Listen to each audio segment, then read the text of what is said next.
Okay. So So the question is, the number of artificial neurons is always equal to the number of inputs in the first layer and also in the other next layers. If you well, can just in the prove. first layer, right? Like, so you could have as many basis functions as you want, right? Like, so similarly, you could have as many units in the hidden layer as you want.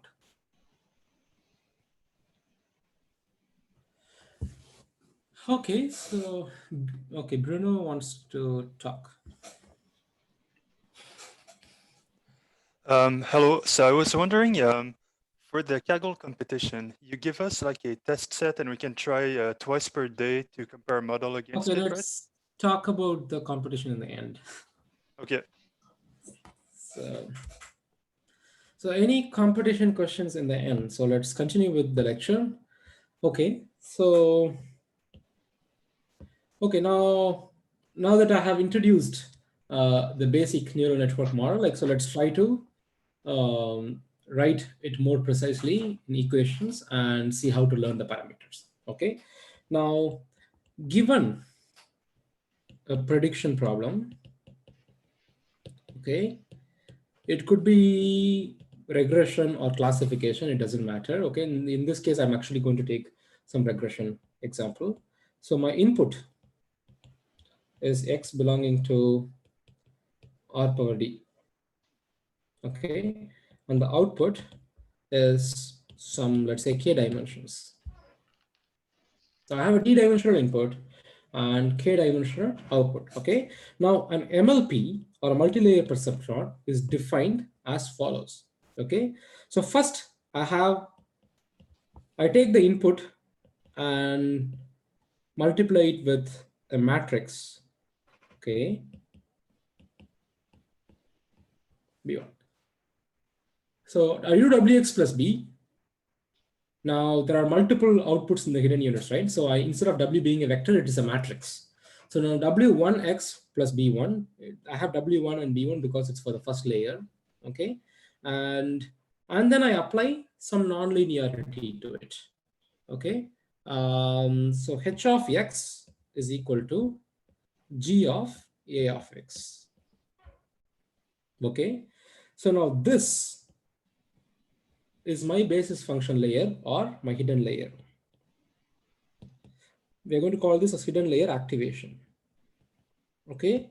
Now the value that we have inside the nonlinearity, right, a of x, we're going to call that as hidden layer pre-activation. Okay. Now this g is some nonlinear function. Okay. Okay. So now once you have the h of x, I'm going to use this h of s for the classifier layer. Okay. Now final output y, which is equivalent to f of x, is given by some O of W2 transpose H of x plus P2. Okay, where this is basically the output layer. Okay, similarly, this O is my output activation function. Is that clear? So I have, okay, now this is my model. So this is basically this diagram in equations. Okay, now can someone tell me what are the parameters of this MLP?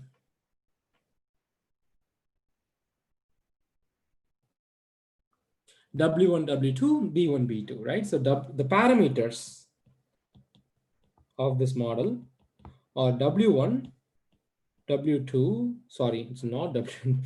So W for the first layer, this is my notation. W for the second layer, similarly B for the first layer, B for the second layer. W is a matrix, B is a vector. Okay, yeah. So there is also this question of what are the activation functions, right? Like, so now activation functions are parameters or hyperparameters. Okay, now don't type in chat. So let's do a small poll. Okay, so I'm going to do a poll. It's if, like, what are activation functions? Like, if you think it is parameter, oh, sorry, something happened. Okay, just give me 1 second. I think I accidentally closed my scribe. Okay, so now the question is, what are activation functions? Okay, so are the activation functions parameters or non, like hyperparameters? A for parameter, B for hyperparameter.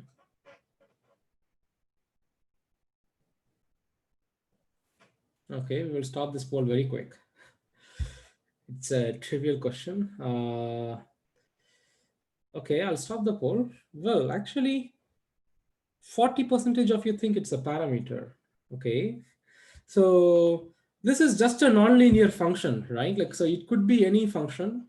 Like, for example, if you could just take a of x and do sigmoid to that, right? Like, so the g and o are actually hyperparameters. Okay, so hyperparameters, or what is g, what is o? Is there any other hyperparameter in this model? Is there any other hyperparameter in this model? Okay, I think my chat is closed. Yeah. So is there any other hyperparameter in this model? The number, okay, I haven't talked about number of layers yet. This is just one hidden layer, okay? So let's not touch that. The number of basis functions, right? Like, so what is the dimensionality of the projection layer? Okay, so let's just call that as number of hidden units. That is another hyperparameter, okay? Well, of course, we know how to choose hyperparameters, like we will do model selection. Let's actually study the problem of learning the parameters, okay? So now I can summarize this whole model in pictures, okay? I take x, I pass it through w1 weight, okay? I get h of x, and I pass it through w2, I get my y. This is a cartoon for the MLP, okay? The biases are missing here. You could actually add the biases. Is that clear? Okay, now before we continue, a couple of important notes, okay? Note 1. G, the function that we are using for the projection layer, right? It has to be nonlinear. It has to be some nonlinear activation function. Okay. Why? Suppose if G is linear,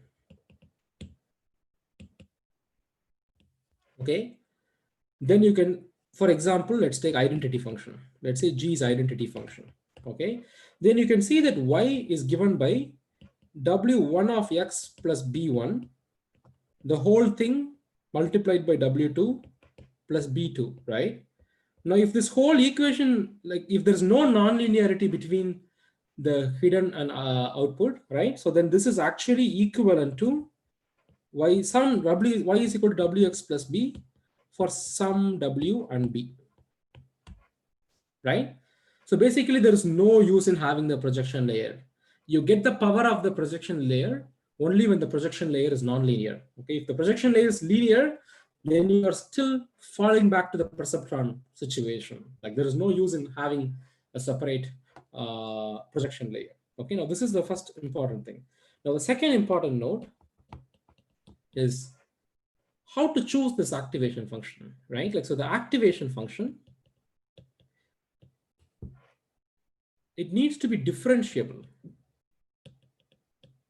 if we want to do gradient descent. Okay. You need a differentiable function. So there are some standard functions people use for hidden layer. Okay, let's look at them. So the first function is something we have already seen in this course, which is sigmoid activation function. Okay, it's basically g of a is equal to sigma of a, which is given by 1 plus e power minus a. Okay, now sigmoid activation function, it basically produces the output like this in the range of 0 to 1. Okay, Now, what are the properties of this function? So this activation function, it squashes the neurons pre-activation between 0 and 1. Okay, and this is always positive. Okay, and this is actually bounded because it's between 0 and 1, and this is also strictly increasing. Clear?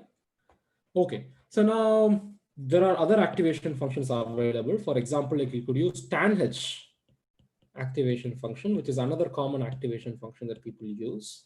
Okay, now this is given by g of a is equal to tan h of a.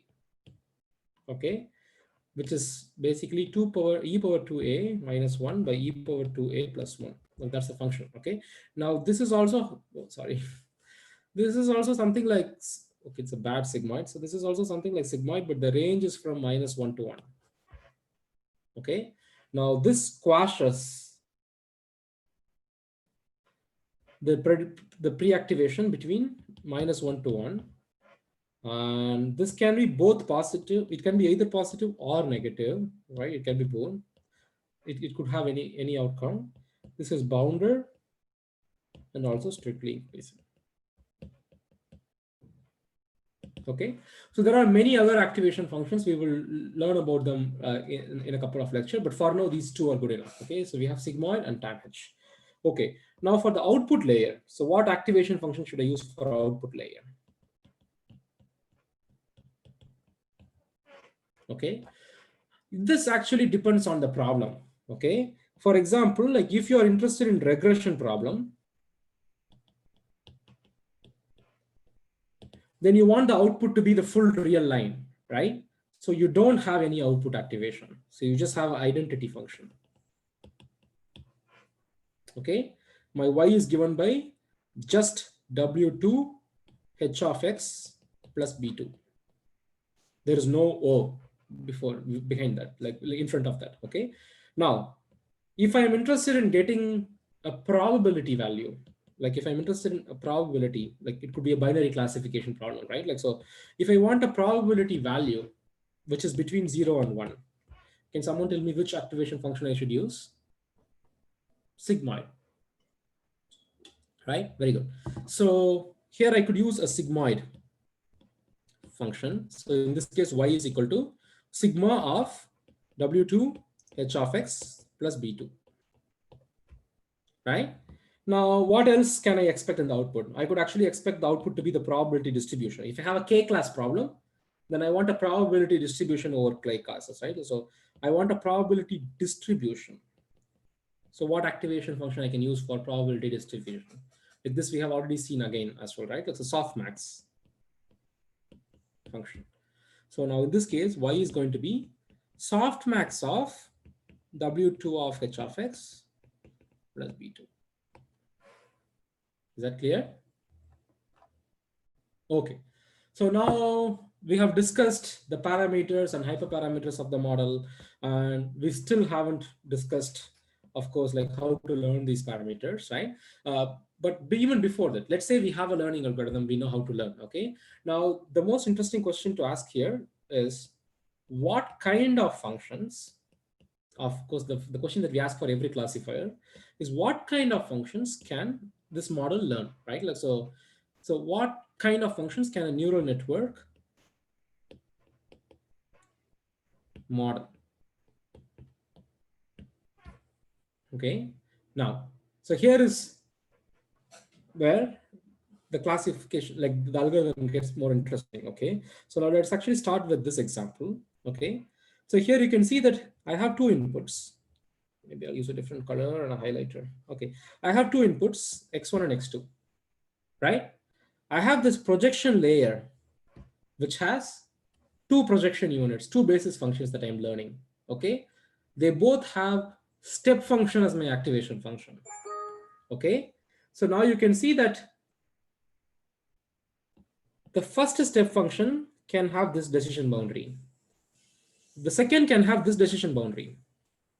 Now, since this final layer is combining these two layers, you get this complex decision boundary. Okay, now, okay, there is a question, is ANN equivalent to MLP? Yes. So there are many names for this model. Okay, so you could call this as a neural network. Okay, you could call this as a multi-layered perceptron. You could call this as artificial neural network, or ANN. Okay, so just to avoid, like, just to explain the confusions. Okay, so now let's look at this interesting neural network. So in this case, I'm using tanh activation functions here. Okay, right? So now you see that these are my input features. Now I learn 4 basis functions. Okay, and all 4 of them are tanh. Now individually, each of them can model.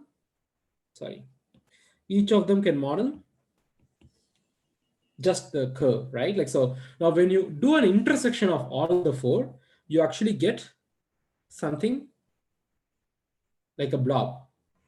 Okay, so this is another interesting model. Now you can go even more fancy. So for example, here you see that with a bunch of hidden units, I can actually learn such a complex region. So you have R2, you have R1, and within R1 you have R2, and within R2 you have another R1. So you could learn really complex regions. Okay, so now in fact, this architecture is much more general, that you can actually learn any such decision boundary. Okay, so this model can approximate any function that you want to approximate. Okay, now this was proved by the universal approximation theorem.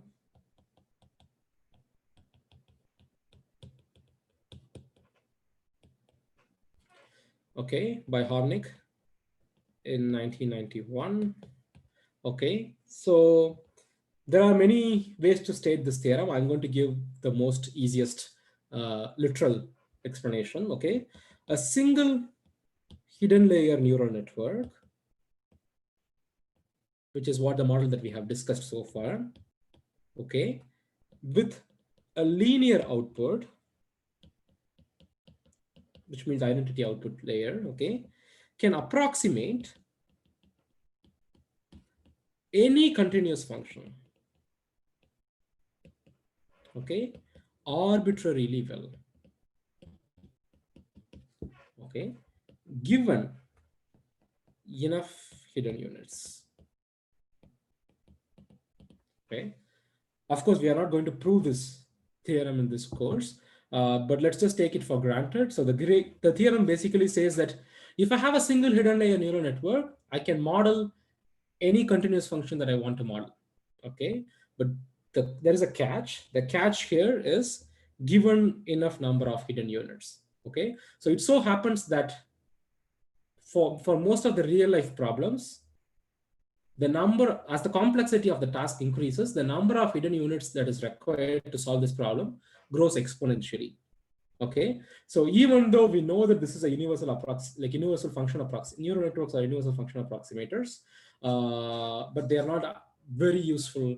Like, at least this single hidden layer version is not very useful if you want to learn really complex problems. Okay, also there's another issue with this theorem, right? Like, so this is a good result, but it is not a very useful result, because this doesn't tell us like what is the learning algorithm to find those parameters. Okay, so now this theorem just tells that this is just an existential statement, right? Like, this only tells that there exists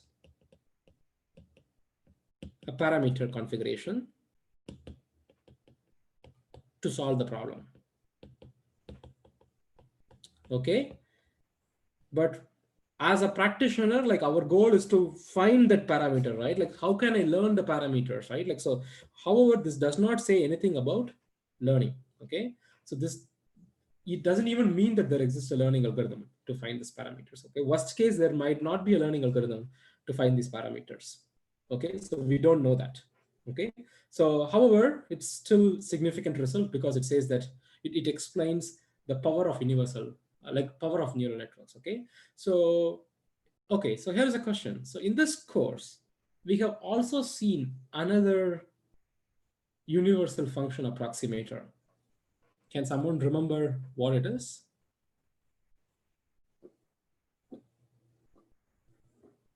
This is not the first powerful model that we see in this course.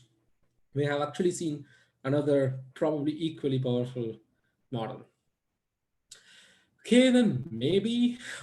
Well, it is KNN, right? So K nearest neighbors are other class of universal functional approximators. Just like how neural networks suffer with the number of hidden units, K nearest neighbors also have their own disadvantages, right? Like, so as the dimensionality increases, K nearest neighbors are affected by the curse of dimensionality. However, they are still universal function approximators. Okay, so is this clear? Okay, so as I said, if you so this theorem basically means that, like, so this is for single hidden layer situation, right? Like if you have only one hidden layer, then you need exponential number of units. Okay, now however, one can actually be more smarter and clever and use this result to do something better, okay, to learn better classifiers. So here is the idea. Now if I take my input x and I pass it through a hidden layer h1 and then make the classifier. Okay, now this is a non-linear projection, right? And the hope here is this non-linear projection is going to make the task easier to solve, right? Sorry, there was a noise. So this makes the task easier to solve, right? Now what if I do multiple such non-linear projections, each making the task easier and easier? Okay, so here is an idea. So I'm going to take x. Okay, so just to give you some example, well, so I could probably have a data set like this. Okay, this is my x. In my x feature space, this is my data. Now this data is definitely not linearly separable, right? So I could project this to some space. Let's call it h1. Okay, now this projection can actually make this a bit better. Okay, now this is still not linearly separable, right? So what if I continue and make another nonlinear projection? Okay, now maybe this nonlinear projection would help me to come up with slightly better representation. Okay, we are almost close to being linear, right? Now if I just make another hidden projection, okay, now I could actually get something like this. Okay, and finally I can have a classifier which will easily classify this. Okay, so now what we are doing here, is like we are trying to do a non-linear projection, okay, of a non-linear projection. Now this is actually a very complex model, right? So now this is a very complex function. This is much more complex than a neural network which has only one hidden unit, right? So now instead of having one hidden layer, this neural network has one input layer and three hidden layers and an output layer. Okay, is that clear? Now, yeah, so we are basically adding more layers, right? So now I can actually generalize this discussion and move from a single neural network model that we had to an L layer neural network. I can actually have any number of layers. Okay, so now this number of layers itself is a hyperparameter now. Okay, now you see that the number of hyperparameters are going to explode. So L layer neural network, where every layer, let's consider a kth layer. Okay, for the kth layer, the pre-activation is given by ak of x, which is basically bk plus wk times h from the k minus 1th layer, okay, of x. Okay, now the hidden layer activation hk of x is given by g of ak of x. Is that fine? So finally, the output layer, which is going to be the L plus 1th layer, will have hl plus 1 of x is equal to O of al plus 1 of x. This is my f of x. Okay, so now I have actually generalized this model to have L layers. Okay, now again, to summarize, also as a recap, so what are the parameters of this model? So the parameters of this model are W1, B1 to WL plus 1, BL plus 1. Right? Now, what are the hyperparameters? Can people list hyperparameters in the chat? So what are the hyperparameters?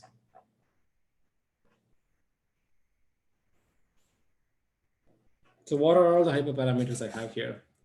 So the activation functions, what is the G to use, what is the O to use, then the number of layers, then is there anything else? There's something more. Yeah, the size of the hidden layers.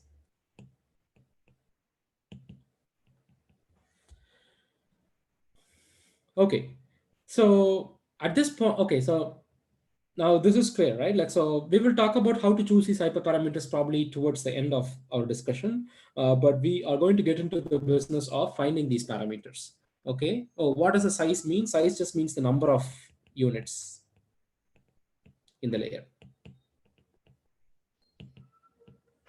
Okay, so we will get into the business of finding the parameters, but we will discuss about the significance of these hyperparameters towards the end of our discussion on neural networks. Okay, is that clear?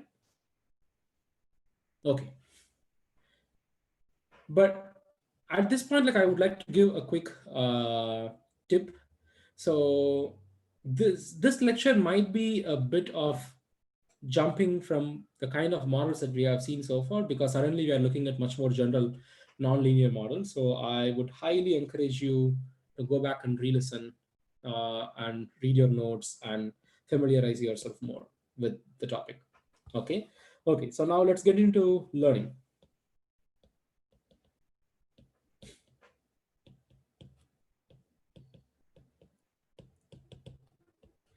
Okay. So now let's consider I have an MLP.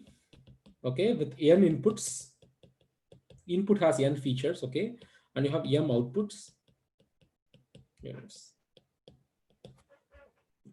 Okay, I could have any number of hidden units, that doesn't matter for the discussion.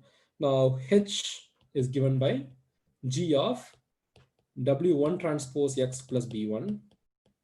Okay, and y is given by o of w2 transpose h plus b2. This is a simple MLP equation, right? Where g and o are the activation function, and I'm going to have a training set. My training set is going to be a bunch of xi's and ti's. Okay, I'm going to consider that I have t examples in my training set. Okay, now any model, if you want to train, what do you want as a first step? So what is the first thing that you want, like you would want to construct to train this model? Any idea? I want to learn the parameters W and B. What should I do here?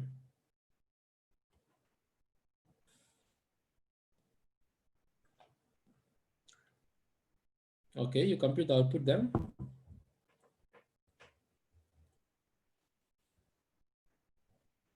I need to define something else before I start learning. An error function, right?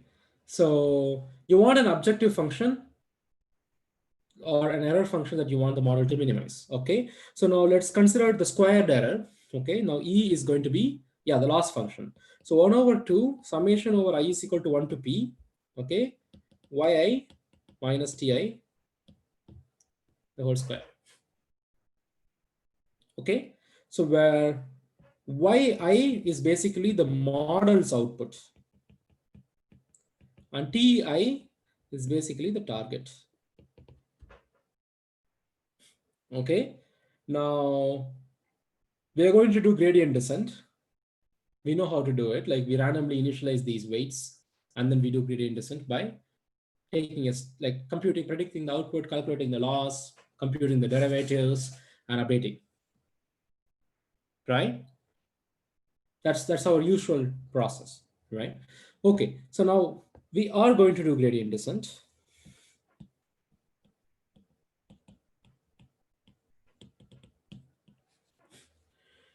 Now, if you want to do gradient descent here, we note that y is actually not a direct function of x, right? You look at this equation.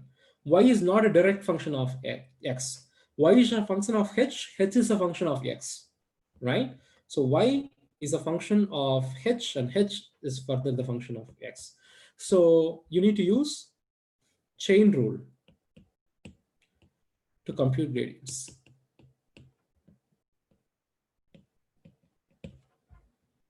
Okay. Now, if you want to apply the chain rule by yourself, compute the gradient, just like how we did for logistic regression, you can do that. Okay. Now that requires a lot of work from you because with pen and paper, you need to write the chain rule, come up with the derivation, right? And finally, whatever the final equation that you get, you need to implement that equation, right? Now, this is a tedious process. Now, there is actually an elegant way of doing this in a completely automated way so that you don't need to worry about computing the gradients like for every new change in the architecture. Okay, so now that is the idea of backpropagation. Okay, so backpropagation is just an efficient way of implementing chain rule by using dynamic programming. Okay, I would like to give an important, like a quick warning or a note. So backpropagation is just an efficient way of implementing the chain rule. This is not my learning algorithm. Okay, so my learning algorithm is still gradient descent. Okay. However, backpropagation is just an algorithm to efficiently compute the gradients. Okay. Now let's see how to do that. So to do that, we are going to consider the network that we have, and we are going to extend this network to also include the error function. Okay. So how am I going to do that? So I'm going to have a bunch of let's consider I have an ith example. Okay. I have a bunch of features, n features. Okay. Now I have a network. I don't care about the structure of the network. I have some neural network here. I'm just not, instead of putting every unit, like I'm just putting a box here because it doesn't matter. Okay. So now I have this network. Now this network is going to give me the output. Okay. Now output is basically y1i, y2i to ymi. Okay. This is my neural network, which takes x as input and predicts y as output, right? Now, I can actually extend this diagram with the error. So what is the error for the first unit? It is basically 1 over 2 y1i minus t1i, the whole square, right? Now, this is my error for the first unit. The error for the second unit is y2i minus t2i, the whole square, right? Similarly, 1 over 2 y to I minus t to I, sorry, 3, sorry, m, the whole square, right? Now I can actually sum all these to get my final error function. Okay, so xi here is basically x1i to xni is the n-dimensional input. Okay, similarly, yi, which is equal to y1i to ymi, is the m-dimensional output. And my e of I, which is equivalent to 1 over 2 y of I minus t of I the whole square, is my error function. Okay, so now just for one example, this whole thing, like I have added the error to my network. Now similarly, let's just call this whole thing as a red circle. Okay, now similarly, I can have several examples, right? So E1, E1, the second error, the final P. I have P examples, right? And I can sum all these things together to get the final error. Okay, so what have I done here? I took the neural network architecture, right? I extended with the like the error in such a way that I have a network which, given my x, will give me the error as the output. Instead of making the output to be the model's prediction, I have the error as the output. Okay, now this whole picture, right? It's a continuous function, right? So I can actually differentiate. If we want to find dou e by dou x, what is the differentiation of e with respect to x1, right? I could do that easily. Like, so you can compute any gradient that you want from this picture. Okay, and we are just going to see how to do that. Okay, so what we are interested in is actually the gradient, which is dou e by dou w1, dou e by dou w2, and so on, right? So dou e, let's say there are L parameters, then I want all these things, right? Once I get these gradients, then I can do gradient descent by the update rule, which is minus gamma times dou e by dou wi, right? So where this is basically the step size. And wi is equal to wi plus del wi, right? Right? So now I have kind of reduced the whole learning problem into calculating the gradient of a network function like this. Okay, so now I have reduced the learning problem to calculating gradient of a network function with respect to its weights. Okay, now we are going to see how to derive these gradients in a general way. Okay, so let's get started. So now we are interested in finding the derivatives of network functions. Okay, our goal is actually to find a method for efficiently calculating the gradient of a one-dimensional network. The final output is just a E, right? So one-dimensional network function according to the weights of the network.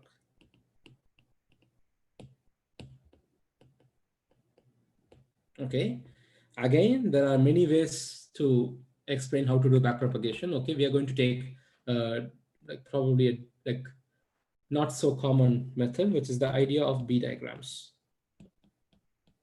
or backpropagation diagram.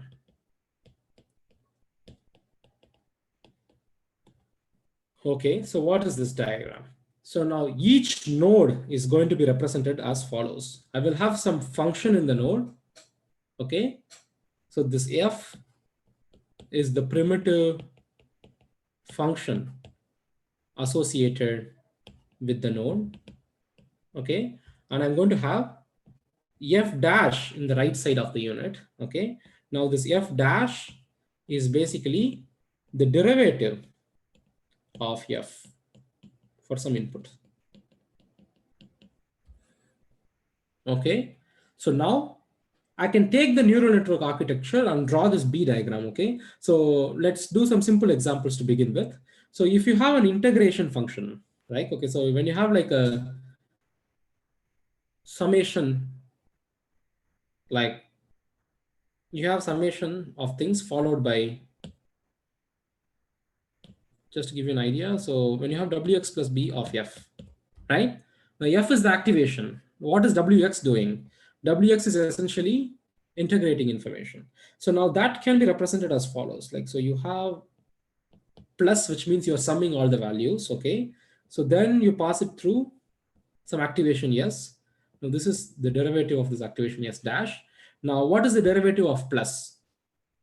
So I'm summing n terms. Okay.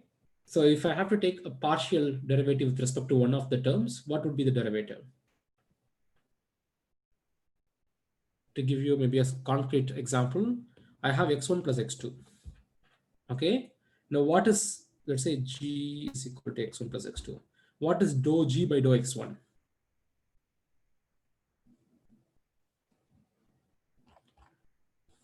What is dou g by dou x1? 1, right? So it's going to be 1 here. Okay. Now this is how we are going to represent things. Okay. So now we are going to evaluate the network in 2 stages. Okay. First, we have a feed forward stage. Okay. In which case, the information actually comes from the left side and each unit evaluates f and f dash and pass the information to the next unit. Okay. So in the feed forward stage, the info come from left side. Okay. And each unit evaluate the function f in its right side and f dash in its left side. Okay. And it stores the values. Okay. And then it passes f to the units in right side. So you start from the input layer, you compute f and f dash, pass your f to the hidden layer, you compute f and f dash, you pass your f to the output layer, you compute f and f dash, and you make the prediction. Okay, now this is the feed forward stage. The second stage is when we are going to compute the gradients. It is called backprop stage.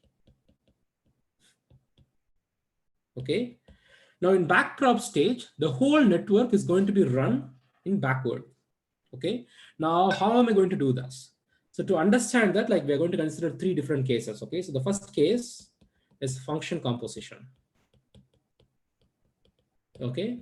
Suppose I have f of g of x. Okay. So how would I represent this as the picture?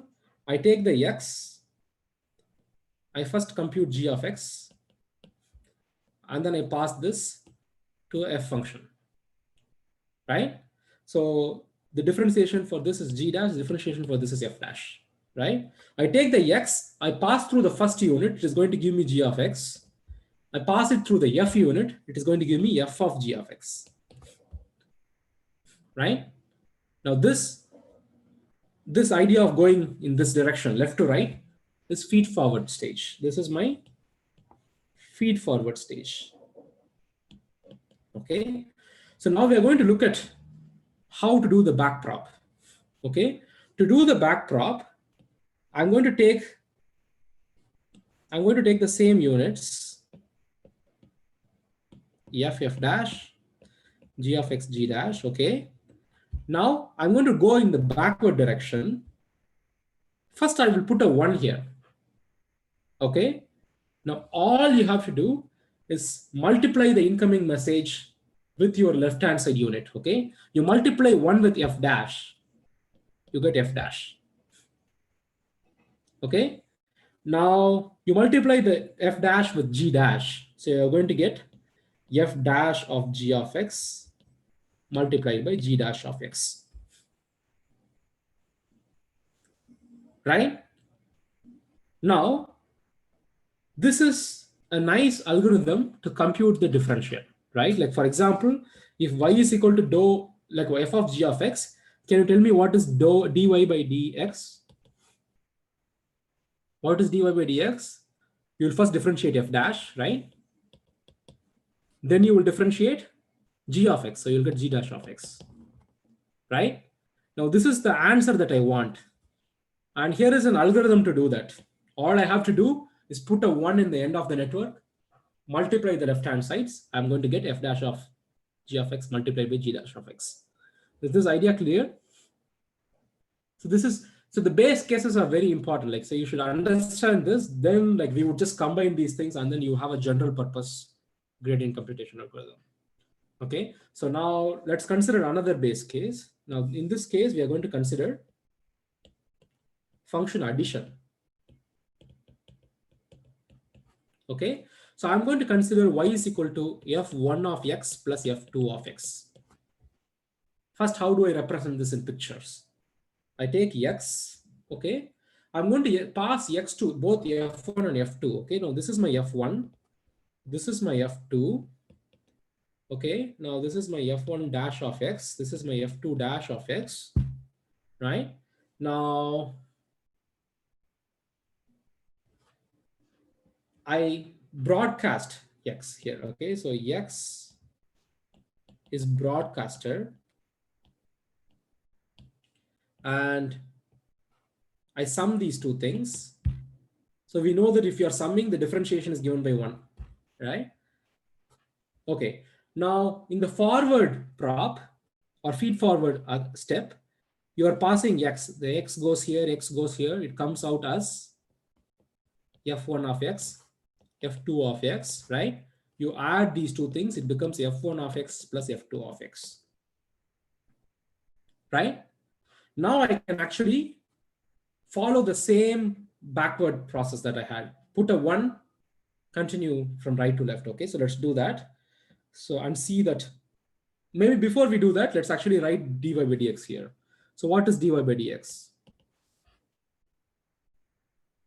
Can someone tell me what is dy by dx? So you will just differentiate the first one. So it becomes f1 dash of x plus you differentiate the second one. So it is f2 dash of x. Right? So this is my answer that I should get. Let's see if we get the same answer here. So I have f1, I have f2. Okay. Oh, sorry, I should not have that arrow. Okay, plus 1 f1 dash of x, f2 dash of x.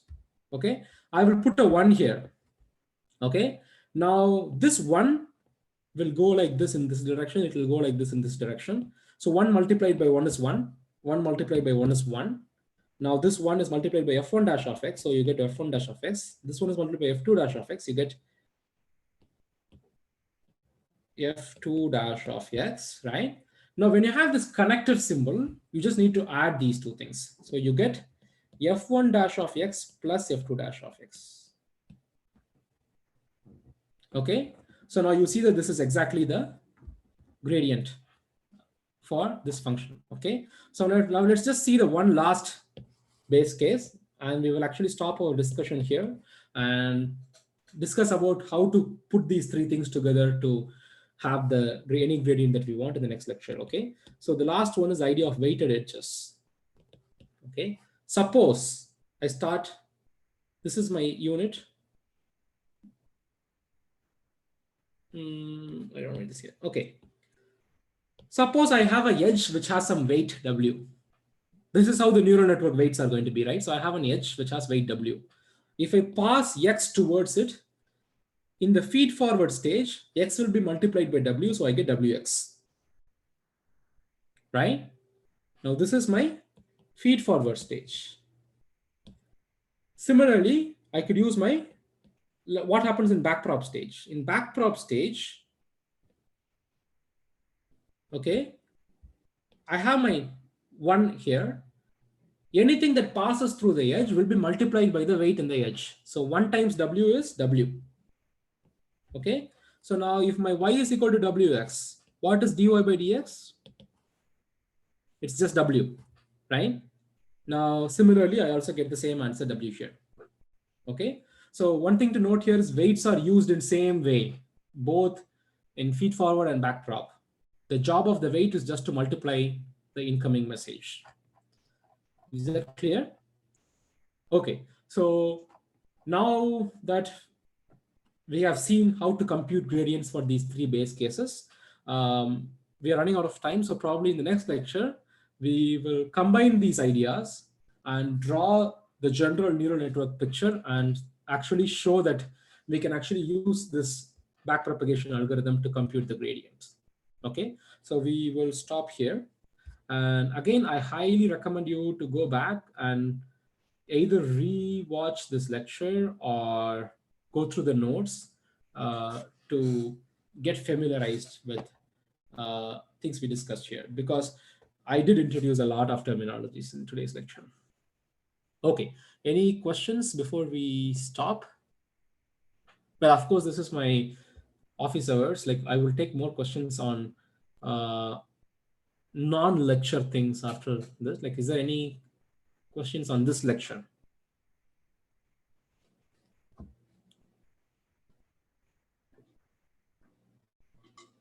Okay, I think there is a question which was already answered by Mohammed, like how to compute f dash, right? So it depends on what activation function if you're using.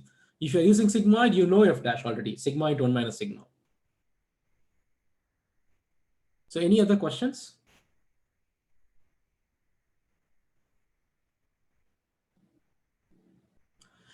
Okay, so I will stop the lecture recording.